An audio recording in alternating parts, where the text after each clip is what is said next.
Hey, welcome back if you're returning. We are going to start looking at the Maesters today, and there's a lot of them. So I thought we'd split it up and start looking at ones in the north. So that's going to be one serving houses beyond the Twins, up to and including the Wall, because yes, there are Maesters at the Wall. Serving as in serving as a Maester, not serving time at the Wall, though it may feel like that. We're going to go alphabetically, because that makes sense. So, of course, we're going to start with our beloved Maester Aemon. Now, at the beginning of A Song of Ice and Fire, we meet him, and he is a wrinkled, ancient old man of 100 years. He has served at the wall for so long that the Seven Kingdoms have forgotten that he's even a Targaryen. He is the third son of King Maekar and Diana Dane, and when Jon meets him, he is bald, wrinkled, and shrunken. His blind eyes are clouded and milk white. He has a thin, fleshless neck. Aemon was quick-witted as a boy. The Maester speaks softly, but his counsel is so valued and respected that many fall silent to hear it. Despite his age, Aemon's mind is still sharp, as is his hearing. Aemon is calm and courteous. Aemon always wears a Maester's chain, which includes links of gold, iron, lead, silver, tin, and other metals. The Maester walks with a blackthorn cane. His writing is small and precise. His chambers at Castle Black are in a stout wooden keep below the rookery. So Aemon, you know he was born the third son of Maekar. He was named after his great-great-uncle, Prince Aemon the Dragon Knight, by his grandfather, Daeron II. Aemon was a bookish boy. He and his younger brother, Prince Aegon, sometimes pretended that their dragon eggs would hatch so they could be dragon riders. Aemon gave Aegon the nickname of Egg. The brothers recreated the Battle of the Red Grass Field with painted soldiers on Maester Meloquin's table. So, Daeron II, he was king, and he had 4 grown sons, 3 with sons of their own, and so he felt that having too many potential Targaryen heirs was a little bit dangerous. Daeron sent Aemon to the Citadel at around the age of 9 or 10. When Duncan Egg visited Old Town during the Great Spring Sickness, Aemon measured the knight's height and also gave his younger brother Egg a mule called Maester. Aemon forged his chain and was made a Maester, finishing his studies at the age of 19. Maester Aemon then served at a lordling's court. When Daeron II died and Maekar I ascended to the throne, he summoned Aemon and his brothers to court. Not wanting to sit on the small council as he felt it would displace the Grand Maester, Aemon chose instead to serve at Dragonstone, the seat of his eldest brother, Prince Daeron, until Daeron died of the pox.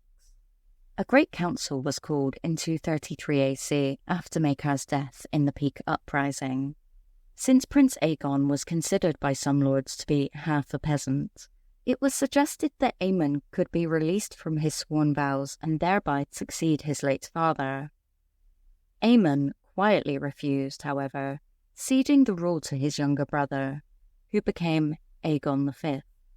Princess Rhaelle, Aegon's younger daughter, referred to Aemon as Uncle Maester. Aemon chose to go to the wall and join the Night's Watch for fear that he might be used in a plot to usurp his brother, King Aegon V. The king provided Aemon with an honour guard by emptying the dungeons to take the vows of the Watch with him. Among them were Brynden Rivers, who later went on to become Lord Commander of the Night's Watch, and many of the Raven's Teeth. Aegon's friend, Sir Duncan the Tall, accompanied the new recruits aboard the Golden Dragon on the way to Eastwatch by the Sea. Prince Rhaegar Targaryen sometimes corresponded with his ancient great-great-uncle. Aemon claims that every man who has ever joined the Night's Watch has had his vows tested at least once. Aemon stated that his vows as a Maester and to the Night's Watch were tested 3 times.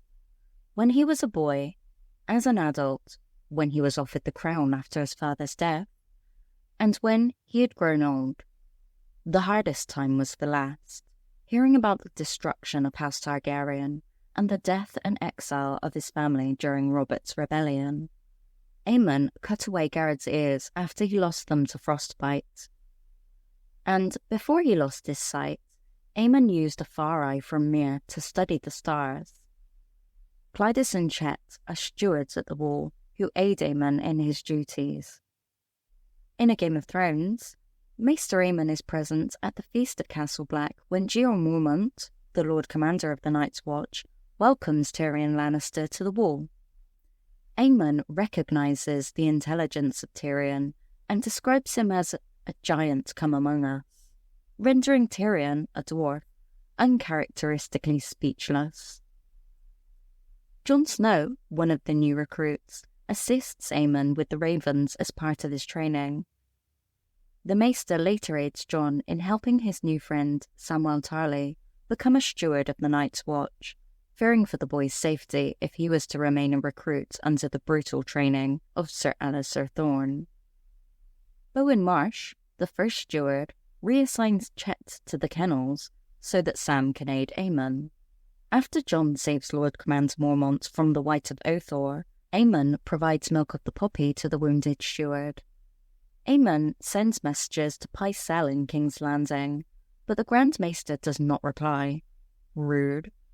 Aemon counsels Jon when he learns that his family is in danger, for he knows Jon is having thoughts of deserting to come to House Stark's aid, just as Aemon had considered helping House Targaryen during Robert's rebellion. In A Clash of Kings, Aemon, being too old to accompany the Great Ranging, remains at Castle Black. The duty of writing and sending messages falls to Samwell Tarly. Jeor Mormont reveals much of Aemon's history to Jon, including the fact that Aemon could have been a king, but refused the crown in favour of his younger brother. Jeor has a high opinion of Aemon and his abilities, an opinion Jon shares. In A Storm of Swords, when Jon returns to Castle Black, badly wounded by an arrow, Maester Aemon treats his injury. Despite being blind, his hands are steady and he treats the wound successfully. Donal Noy and Maester Aemon believe Jon's report of the Thenns about to attack, and the Maester sends ravens to warn Eastwatch by the Sea and the Shadow Tower. Aemon also sends ravens throughout the Seven Kingdoms asking for help from powerful lords. 2 ravens, in fact, are sent to each northern lord. Aemon suggests that the defenders of Castle Black fill spare clothing with straw, hoping that these straw soldiers will make the approaching Thenns believe that the castle has more defenders than expected. Pretty good battle advice there, Aemon. After Donal is killed defending the gates from giants, Aemon tells Jon he must lead the men, while Aemon provides guidance to him and the other men of the wall. Aemon also comes to Jon's defence when Janos Slynt and Sir Alliser Thorne want Jon executed for allegedly breaking his oaths and becoming a wildling. Following the battle beneath the wall, only Maester Aemon is allowed to visit the captured Mance Rayder. Aemon is dubious of Melisandre's claim that Stannis Baratheon is Azor Ahai reborn.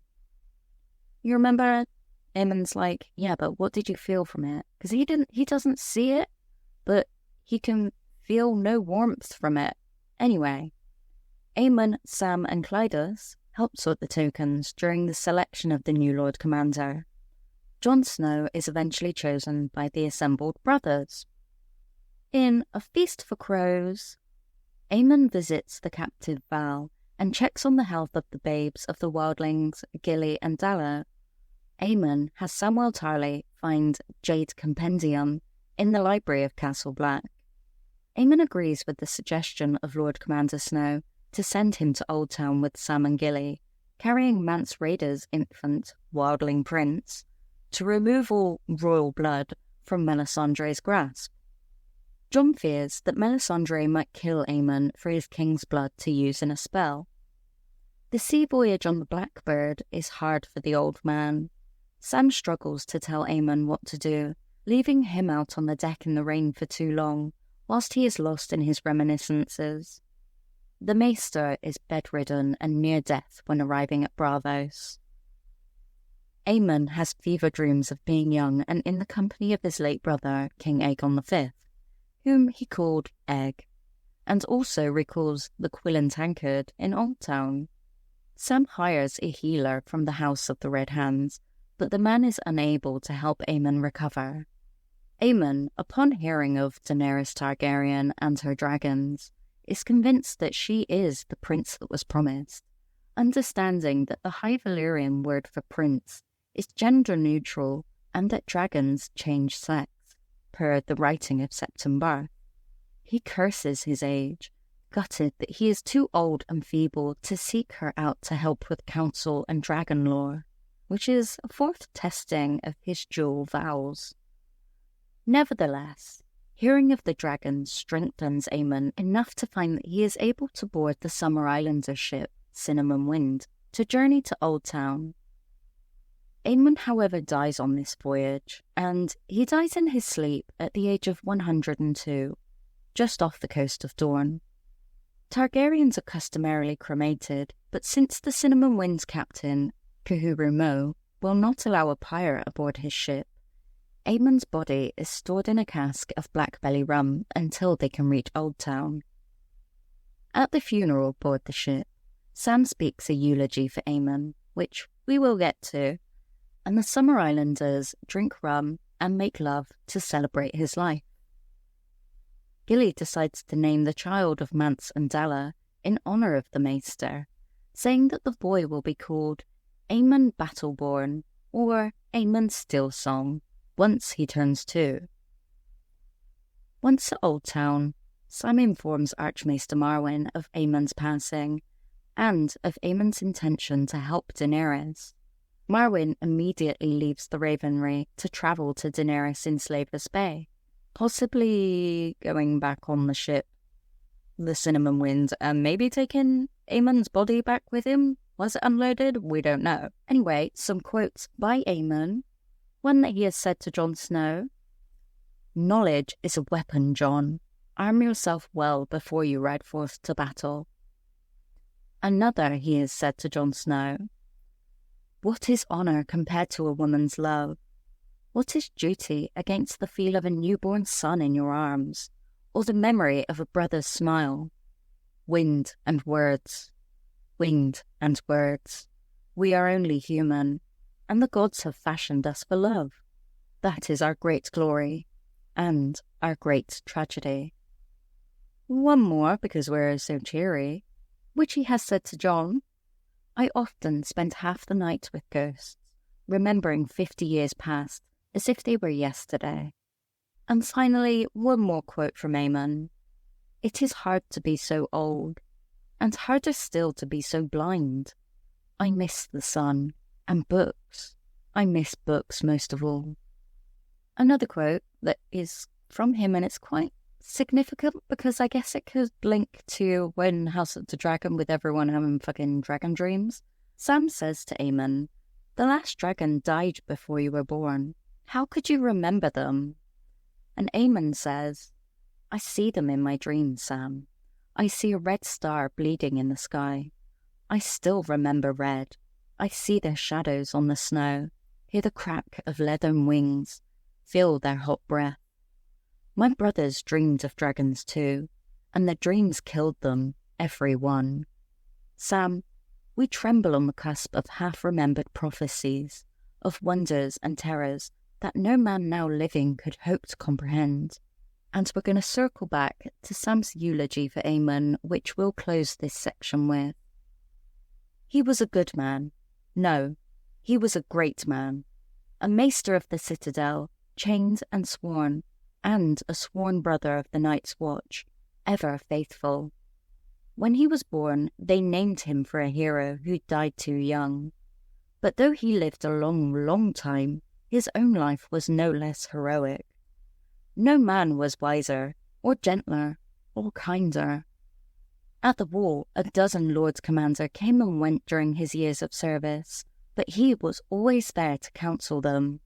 He counselled kings as well. He could have been a king himself, but when they offered him the crown, he told them that they should give it to his younger brother. How many men would do that? He was the blood of the dragon, but now his fire has gone out.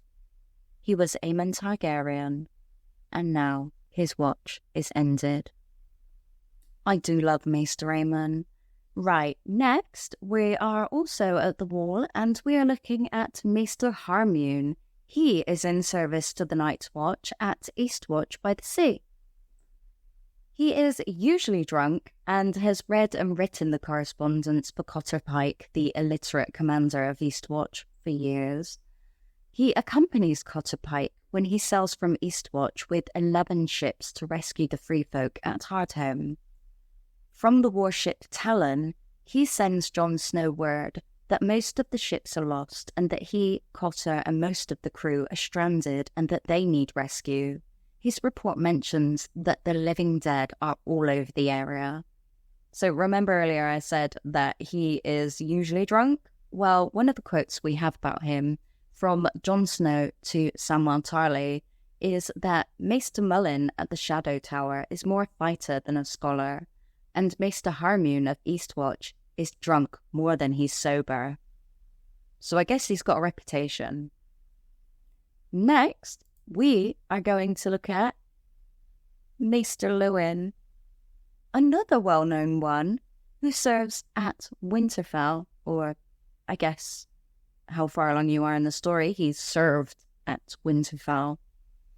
A tireless maester, Luwin is a small grey man with grey eyes and thinning hair. He wears a robe of grey wool with voluminous sleeves.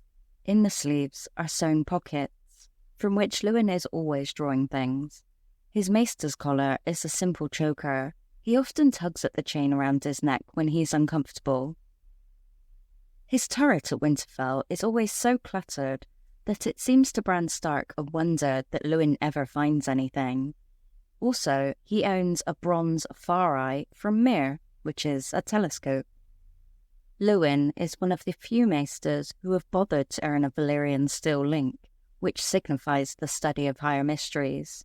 He is sceptical of hedge wizards and old man's stories, believing that the children of the forest and the giants are extinct. He was presumably the replacement at Winterfell for Maester Wallace. Luwin delivered all of the children of Eddard Stark and Lady Catelyn Tully. Robb, who was born at River Run, Sansa, Bran, Arya, and Rickon Stark. Luwin educated the Stark children as well as Eddard's bastard, Jon Snow, and Eddard's ward, Theon Greyjoy. For instance, he taught about the Maesters and stars to Jon, the history of the Night's Watch to Bran, and the historical lords of Winterfell to Theon. Luwin also treated Arya's cuts and scrapes. Luwin once made a boy out of pottery and threw it from Winterfell's walls to show Bran what would happen if a boy were to fall while climbing. But Bran ignores the warning and continues to climb. In A Game of Thrones, at Winterfell, Maester Luwin receives and brings Catelyn Stark a letter from her sister, Lysa Arryn, saying that Queen Cersei Lannister murdered her husband, Lord Jon Arryn, the Hand of the King. After Catelyn reads the letter, Luwin joins Catelyn in urging Lord Eddard Stark to accept Lord Arryn's vacant post. The Starks decide that they must continue on as if nothing has happened, with Ned continuing south with the king, Robert Baratheon. After Bran Stark is crippled from a fall, Luwin tends to the boy and tries to aid a shocked Catelyn in administering the castle. He also treats Cat's wound after a catspaw attacks Bran and her with a Valyrian steel dagger. Luwin is part of the group Catelyn confers with about what to do next when she leaves for King's Landing. Luwin urges caution. Later, Tyrion Lannister provides the Maester with plans for a saddle for the crippled Bran, and Luwin creates a wicker basket which Hodor uses to carry Bran. Luwin again treats Bran's wounds after he is attacked by wildlings in the Wolfswood. When Robb Stark departs south against Luwin's advice after Lord Eddard has been taken prisoner, he advises Bran to listen to the Maester's counsel.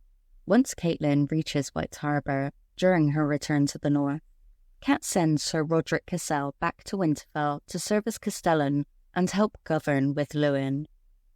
Luwin accompanies Bran into the crypt of Winterfell, where the Maester is bitten by Rickon's direwolf, Shaggy Dog. Is this a red flag? Why is Shaggy Dog attacking him? Anyway, he then discusses Dragonglass and the Children of the Forest and the Pact with Bran. He's even suggested to Bran after his fall that he may become a Maester and learn everything, but no man can teach him magic. He seems to believe that magic is not in existence, but this does also feel like oh, what do you mean no man can teach him magic? A crow, mayhaps? The Maester is saddened when Winterfell is informed of Eddard's execution in King's Landing. In A Clash of Kings, with Robb Stark's departure, the day-to-day rule of the North falls to Rodrik and Luwin, who are acting with Bran's voice. They also assist Bran with welcoming the bannermen arriving at Winterfell for the Harvest Feast. The Maester also provides sleeping draughts to Bran to help with his dreams. Help? Luwin unsuccessfully advises Bran to befriend Big Walder and Little Walder, Catelyn's new wards, and the Maester scolds the two Freys for bullying Hodor and not being sympathetic after the death of their uncle, Sir Stevron Frey. I don't think this is Luwin having any specific loyalties to the Freys, just trying to teach the young boys some humility. With Roderick's departure to deal with Ramsay Snow, the fight over the Hornwood inheritance and Dagmar Cleftjaw threatening Torrhen Square, governance completely falls on Luwin's shoulders. With reports of Ironborn attacking the north, Luwin sends ravens to White Harbour, the Barrowlands, and the Wolfswood, which is completely the right thing to do. Like, should he have done more? What more could he have done? Who else do you think he could have written to? Luwin is wounded during the capture of Winterfell by Theon Greyjoy, although he does manage to send one raven to White Harbour. The Maester continues to serve in the Ironborn-held castle, and Theon forces him to participate in the unsuccessful search for Bran and Rickon after they disappear. Theon presents the bodies of two small folk as the Starks, and refuses Luwin's request to bury Bran and Rickon in the crypt. Oh bless, so Luwin wanted the boys buried with their proper lordly rights. But they weren't Bran and Rickon. Anyway, when Rodrik gathers an army to retake Winterfell, Luwin advises Theon to surrender and join the Night's Watch, which Theon considers. Rodrik is then betrayed by Ramsay Snow in the battle at Winterfell, however. Maester Luwin is then speared and run down during the sack of Winterfell by a Bolton knight. Those bloody Boltons. Luwin is able to crawl to the Godswood of Winterfell, where he is found by Bran and his companions after they leave the crypt. As he lies dying beneath the heart tree, Luwin instructs Osha to split up Bran and Rickon. He is then given the gift of mercy by Osha after the children are led away. So, let's have a look at some of his wise words. To Robb Stark, he once said, "Folly and desperation are ofttimes hard to tell apart." And Luwin also told Big Walder and Little Walder Frey, "A good lord comforts and protects the weak and helpless." And one final one about Luwin. Arya thinks, Maester Luwin would have helped anyone who came to him. She was certain. Maester Luwin, he did his best. I feel like he did his best, especially by Bran and Rickon. He did care for the children that he tutored, and he seemed to be a wise advisor. I think we can't fault Luwin. Next, we're going to Maester Medrick, and he is a Maester at Wormwood, although he's currently at Winterfell, in the story anyway. If you're up to the end of A Dance with Dragons / into those Winds of Winter sample chapters, Medrick is usually in service to House Hornwood, and in A Dance of Dragons, along with Maesters Rodry and Henley, Medrick is brought by Lord Roose Bolton to Winterfell to be put in charge of the ravens and messages. When Lord Wyman Manderley is wounded by Sir Hosteen Frey, after he makes a couple of rude comments, Medrick attends to Lord Manderley's wound. I hope this one is a good Maester, because Wyman Manderley, he's a G. I like him. Next, we are going to Maester Mullin. Now, Maester Mullin is a Maester for the Night's Watch at the Shadow Tower. Remember, Jon Snow mentioned him earlier, and he's considered more a fighter than a true Maester.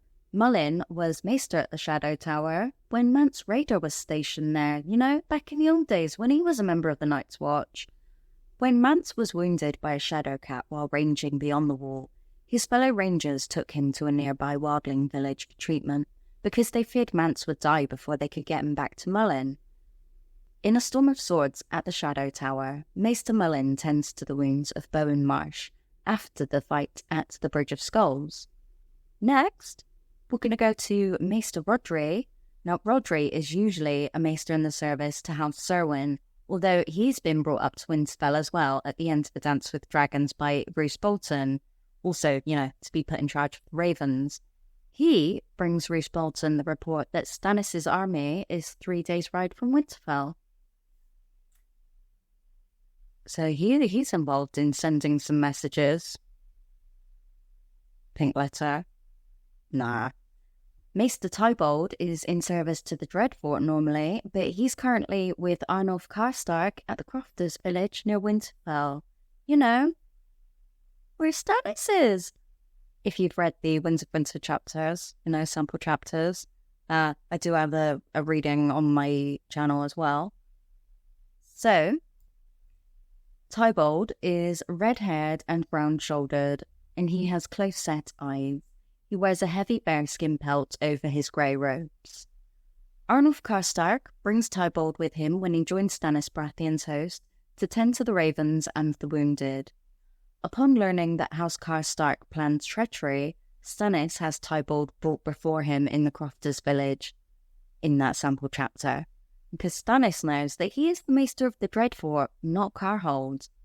So, aware that Stannis knows of his allegiance to House Bolton, Tybald is so fearful that he evacuates his bladder in Stannis' presence and confesses that Arnulf had him send a map of the current location of Stannis' army to Roose Bolton at Winterfell. Stannis orders Tybald imprisoned until he decides what to do with him. Sacrifice. Anyway. So next is Maester Uther, and he was a Maester of the Dreadfort, obviously not anymore because Tybald is the Dreadfort Maester. What happened to him? His fate is unknown, but he was the old Maester that insisted reek stench was a sign of sickness. And when Domeric died, Roose's actual son, Uther claimed that it was a sickness of the bowels. Lord Roose Bolton, however, suspected his son had been poisoned by Ramsay Snow. Do you think Ramsay maybe threatened Uther? Who knows? Seems his type of thing. The next Maester we're going to look at, and the last one for today, is Maester Wallace, the former Winterfell Maester and trusted advisor to Lord Rickard Stark, Ned's daddy. So, Wallace, born Wallace Flowers, was born a bastard son of a Hightower girl and an Archmaester of the Citadel. Because of the personal items in Archmaester Walgrave's strongbox and the similarity of Walgrave's and Wallace's names, some suspect that he was the Archmaester who fathered Wallace.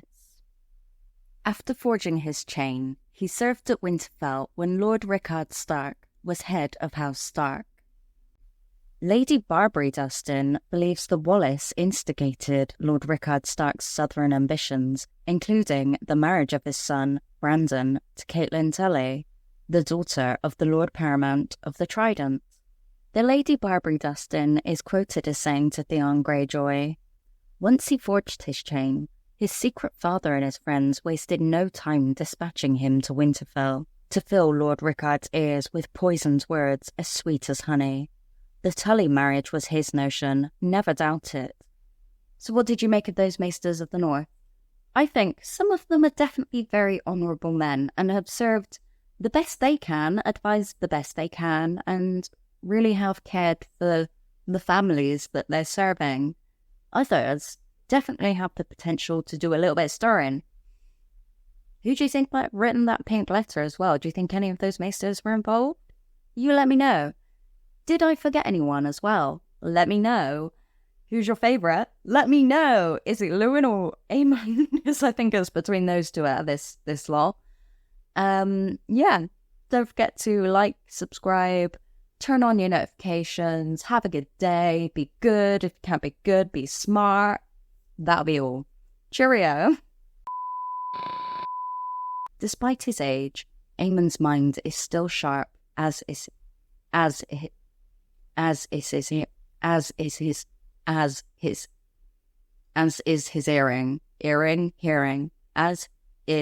his hearing. That is such a tongue twister.